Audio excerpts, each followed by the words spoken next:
Good બાળકો, આજે આપણે ધોરણ 8 ની અંદર નવું ચેપ્ટર જોઈશું. પ્રકરણ છે આપણું 4. ઉઠો ધરાકે અમર શપૂતો. કાવ્ય છે, પ્રકાર એનો અને એના કવિ છે દ્વારિકા પ્રસાદ માહેશ્વરી. દ્વારિકા પ્રસાદ માહેશ્વરી વિશે થોડી આપણે માહિતી લઈ લઈએ. तो द्वारिका प्रसाद माहेश्वरी का जन्म 1 दिसंबर 1916 को रोहतक, आगरा, उत्तर प्रदेश में हुआ था. 29 अगस्त 1988 में उनकी मृत्यु हुई. उनकी 6 काव्य संग्रह और 2 खंड काव्य, 26 बाल साहित्य, 3 कहानी संग्रह तथा अन्य साहित्य भी प्रकाशित है. इतना ऊंचा उठो, उठो धरा के अमर शपूतो. कौन सिखाता है चिड़ियों को, चंदा मामा आ पुनः नया निर्माण करो. माँ, यह वसंत ऋतु, हम सब सुमन एक उपवन के, उनकी प्रसिद्ध कृतियाँ हैं. तो आपने द्वारिका प्रसाद माहेश्वरी का परिचय पा लिया है. अब यहाँ हमें उनकी रचित काव्य उठो धरा के अमर शपूतो को हम देखेंगे. प्रस्तुत काव्य में प्रकृति के तत्वों से प्रेरणा लेकर अपने ज्ञान का उपयोग कर देश के सपूतों को नवनिर्मित करने का संदेश दिया है. सबसे पहले हम उसका नाम देखेंगे. उठो धरा के अमर सपूतों, पुनः नया निर्माण करो. जन जन के जीवन में फिर से नवनिर्मित नव प्राण हो.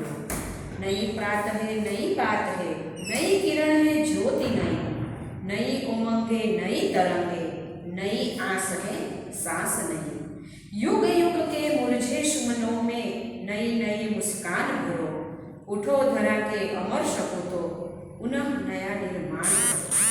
डाल डाल पर बैठ विहंग कुछ नए स्वरों में गाते हैं. गुन गुन गुन गुन करते भंवरे मस्त उधर मंडराते हैं. नवयुग की नूतन वीणा में नया राग नव गान भरो. उठो धरा के अमर शपूतो, पुनः नया निर्माण करो.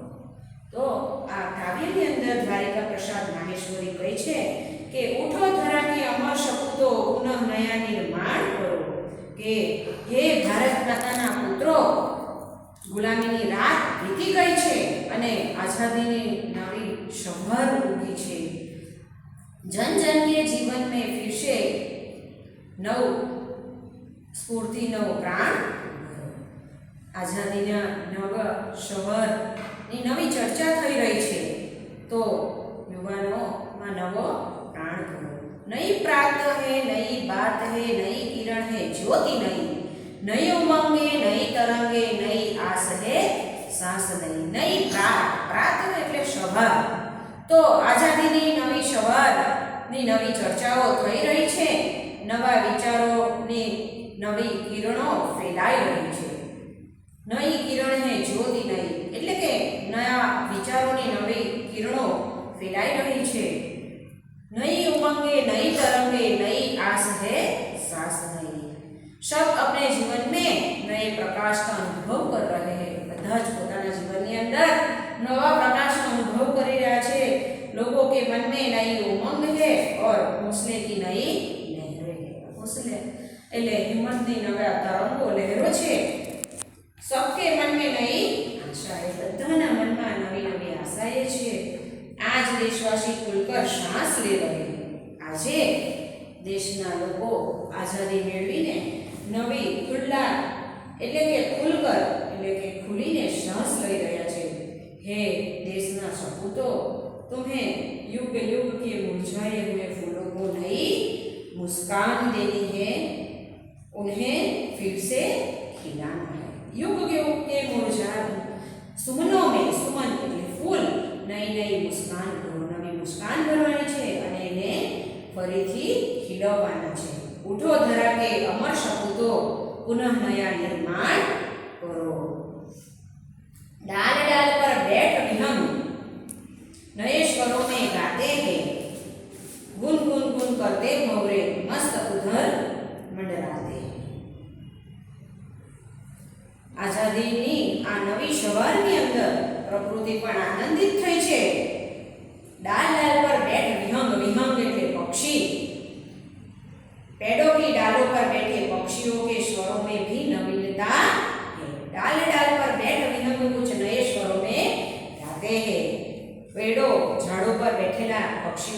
અવાજમાં પણ નવીનતા છે।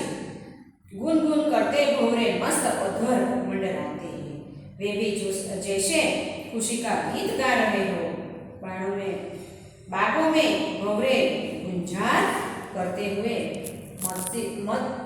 मस्ती से मंडरा रहे એટલે કે બાગની અંદર ભમરાઓ એકદમ મસ્તીથી પોતાનો અવાજ કરતા કરતા ઘૂમી રહ્યા છે। ઉઠો ધરા કે અમર સપૂતો પુનઃ નયા निर्माण करो। हे भारत माताना अमोर पुત્રો, ગુલામીની રાત વીતી ગઈ છે અને આઝાદીની સવાર થઈ છે। તો હવે તમે અજ્ઞાન આળસ્યની ઊંઘ છોડીને જાગો, ઉઠો અને દેશના નવનિર્માણમાં લાગી જાઓ। દેશવાસીઓના જીવનની અંદર ફરીથી નવો ઉત્સાહ અને નવા પ્રાણનો સંચાર કરવામાં લાગી જાઓ। બાળકો, અહીં આપણે આ 2 પેરેગ્રાફ જોઈ લીધા છે, 2 અંતરાળ કરી લીધા છે। હવે આપણે આગળનો જ્યારે પીરિયડ આવશે ત્યારે બીજા આગળના 2 અંતરાળ જોઈશું। તો વિદ્યાર્થી મિત્રો, તમારે હોમવર્કની અંદર આ કાવ્ય નોટની અંદર નવા પાના પર આ રીતે જે તમને બતાવવામાં આવ્યું છે એવું હેડિંગ મારીને લખી અને નીચે શબ્દાર્થ લખી લાવવાના છે। આગળનું કાવ્ય આપણે નેક્સ્ટ પીરિયડમાં જોઈશું।